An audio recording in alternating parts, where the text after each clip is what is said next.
Joining us now is Trent Mell, the CEO of First Cobalt, a familiar face to Capital Ideas viewers and to small cap viewers as well, small cap power. Because we talked about, I'd have to look, but 18 months, 2 years ago, right? That's right. So just for those that don't know, First Cobalt, and you'll tell us more obviously, it's an electric vehicle play. Cobalt, obviously, you've got the Iron Creek project in Idaho. But as you were saying off air, you're more of a chemicals company now, and things have changed. So give us an update on what's happening with First Cobalt. Sure. So we started this company back in 2017. Us and like dozens of cobalt plays, and there was a good run, a lot of interest. Probably got ourselves into a bit of an overbought situation across the complex, and then we went oversold. And most of the people that I would have seen alongside me in 2017 have since moved on to other things. We've got some staying power because we've got 3 good assets, all of them in North America. But you're right, we've now gone further downstream. I like to say that while we still have our mineral assets in Idaho and Ontario, we're a chemicals company this year because we've got a refinery that's built and it's permitted.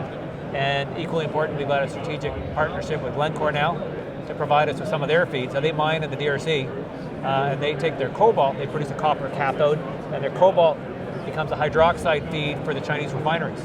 And so jointly we've decided to take some of that feed and bring it to our refinery in Canada and become the first and only producer of chemical grade cobalt for electric vehicles on the continent. And you're going to be starting that quite soon, correct? Yeah, we're about 3 months away, less than 3 months away from our feasibility study. So end of Q1, feasibility on the quick restart with the current configuration, and then there's a second feasibility study on a sort of 4 or 5x expansion, running at 55 tons a day. And if we get there, then you're about 5% of the global market. So you're a meaningful player, and again, the only North American player.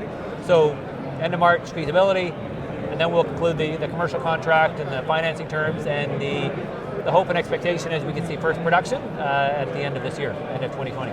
So again, going back to our last conversation, again, a few years ago, there was so much talk about electric vehicles, so much talk about cobalt, everything, the future was rosy. But every company, every CEO knows that they have to pivot at some point.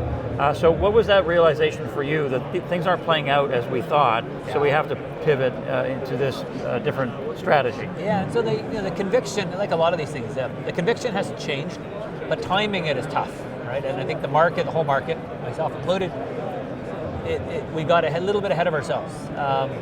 And the big surprise factor for the cobalt market, we often get hidden in the shadow of lithium, which is has more players and perhaps a more mature industry, is the DRC artisanal mining piece picked up a lot faster than we thought. So when cobalt went from $15 a pound up to a high of 43, all of these, call it marginal operations, at $30 became quite interesting. And that triggered a supply overhang that we're still chewing our way through. And so for us, it was obvious that our mineral exploration, particularly the strategy in Idaho, where we got a fabulous asset, it was a little too early. We got to wait for the market to catch up, and we're at 50% of cobalt today is going into battery, so we're getting there. That revolution is happening. But until that's there, all that glut of production needs to go somewhere. And we've got the refinery to make that into a chemical form. And so it was a natural evolution, a natural pivot, and we've got an asset that nobody else in the junior space has, so why not take advantage of that, get the cash flow. How busy is that refinery going to be throughout 2020, do you think? So our first production commissioning, we're trying to get there for November of 2020, using the current footprint, using the current permits. And so at 12 tons a day, you're producing about 1,000 tons of cobalt per year. The real prize for me is once we've done that, I view that candidly as first cash flow, a product that we can test with auto companies and battery makers, but it's like a giant pilot plant. And so once we get comfortable with that, do that expansion, we figure about 12 months to go from 12 to 55. Once we're satisfied that everything is operating the way it should, at 55 tons, then you're a meaningful player in the space, and you're a meaningful contributor to Northern Ontario in terms of its place in the automotive supply chain. Right, and just lastly, Trent, for viewers who maybe were invested in various cobalt companies, they got kind of burned, it didn't work for them, how do you convince them that it's okay to go back into the water and there's a viable story here? Yeah, I think the difference with us is we got cash flow around the corner. And my objective is to get ourselves to production with as little equity dilution as possible. I'm a shareholder. My first year's salary was all in shares. I've been buying. I bought up, I bought down. My cost base is double the current share price, so very, very motivated, and I'm still buying. I'm a big believer. And when you look across the space at how do you get exposure to cobalt, Beyond First Cobalt, there are very precious few options out there, and we are the only one that's got very, very near-term cash flow at a very small capex at that. The building is built, it's permitted, the feed is there, we got the partner is the biggest cobalt miner in the world, so it's a great value prop.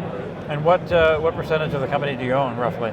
Myself, probably only 1%. Okay. Not being a raw speedy, but it's meaningful to me. Yeah. And that's why I work. It's not for the salary, it's to create something meaningful, and I've got a lot of close friends, family, and shareholders that are a part of this. So I'm committed to make this work and make it a success.